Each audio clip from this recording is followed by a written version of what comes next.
अगली परफॉर्मेंस आपके सामने ला रहे हैं, लिट के आन बान शान मान, हमारे प्यारे भोले भाले नीतीश सर।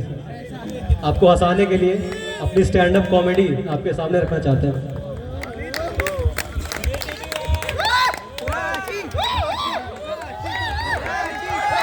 हेलो, तो कैसे हैं आप सब? Hi, good evening to all of you. My self Nitish Kumar. मुझे जब से मैं कॉलेज में आया हूँ तब से मुझे सिर्फ एक ही चीज़ पसंद आया, वो है छोला भटूरा। लेकिन लेकिन लेकिन मेरे पीछे पीछे भी बहुत सारे इम्पैक्ट प्लेयर हैं जिन्हें छोला भटूरा ने कभी धोखा नहीं दिया। वैसे जैसे मैं फर्स्ट ईयर में आया था तो मुझे लगा कि फाइनल ईयर में आते आते गूगल, माइक्रोसॉफ्ट, अमेजन, एल&टी मेरे पीछे पड़ जाएंगे, जैसे उन्हें मुझे ही अपने गर्लफ्रेंड बनाना है। पर जैसे ही फाइनल ईयर में आया तो मुझे पता चला कि एक ही चीज पीछे पड़ी है, वो है टेंशन। वैसे फाइनल ईयर में तो प्लेसमेंट का प्रोसेस भी चलता है, तो प्लेसमेंट का प्रोसेस होता क्या है वो बताते हैं। जैसे कि पहले रिज्यूमे ऐसा लिखो कि खुद ही कंफ्यूज हो जाओ कि ये भी मैंने किया था क्या, ये भी स्किल मैंने सीखा था, ये भी स्किल है मेरे अंदर। मैंने तो पूरा 4 साल इम्पैक्ट प्लेयर रहने की स्किल सीखी थी। और फॉर्म ऐसा कि मानो कोई शादी का लिस्ट बना रहे हो। और एप्टीट्यूड टेस्ट में ऐसे सवाल पूछे जाते हैं मानो भगवान पूछ रहे हो कि एक ट्रेन अंधेरी गुफा में जा रही है। पार्ट 1 ऑफ दिस क्वेश्चन, क्या तुम इंजीनियर क्यों बने? पार्ट 2 ऑफ दिस क्वेश्चन, तुम्हें इंजीनियर बनने की सलाह किसने दी?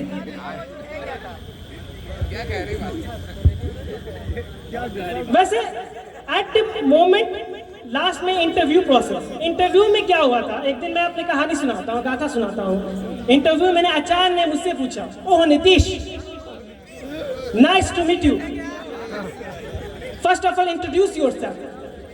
मैंने कहा सर मैं एक सीधा साधा मिडिल क्लास इंजीनियर जो सिर्फ जॉब नहीं शादी भी बचाने आया हूँ। फिर उन्होंने नेक्स्ट सवाल कहा कि Nitish, what's your strength, tell me. मैंने कहा कि मेरी स्ट्रेंथ ये है कि मैंने पूरे 8 सेमेस्टर तक उम्मीद बनाए रखी थी इम्पैक्ट प्लेयर बनने की भी। तब एचआर ने बोला, सॉरी मुझे तो जावा डेवलपर चाहिए। तो मैंने भी कहा दिया, अरे ध्यान रखो भाई, आ रही है सिविल वाले।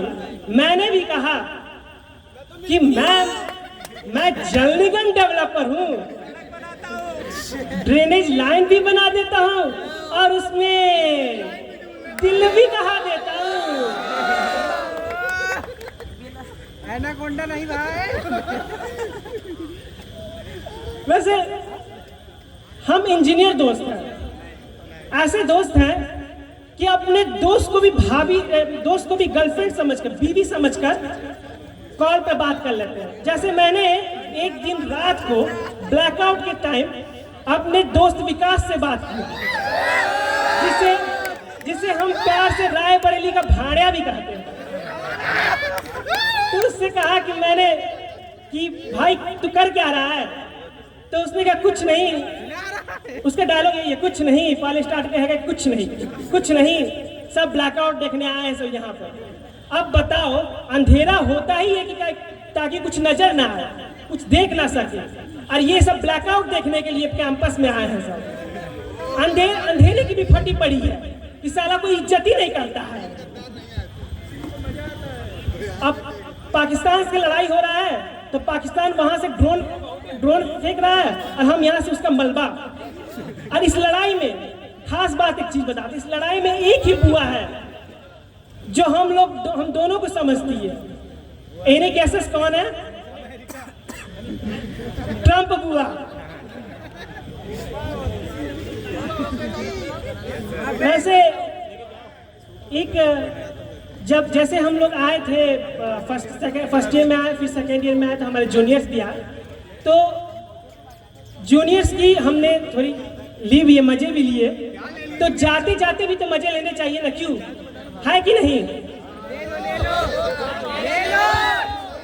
जोर से आवाज नहीं आ रही है, लेना चाहिए कि नहीं जूनियर्स के मजे? जूनियर्स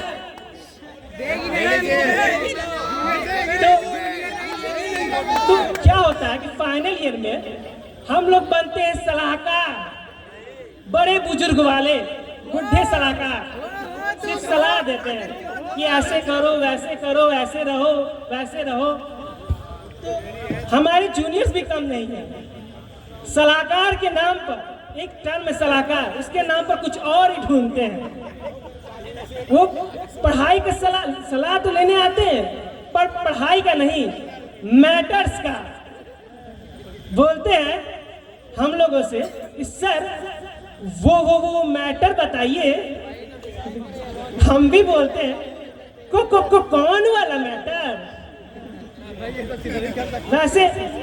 वैसे जूनियर्स, आजकल के जूनियर्स वो पुरानी औरतें हैं जिनसे वाईफाई और सीसीटीवी कैमरा हमेशा अटैच रहता है। इसी के साथ मेरा स्टैंड अप कमेडी समाप्त हुआ। Thank you.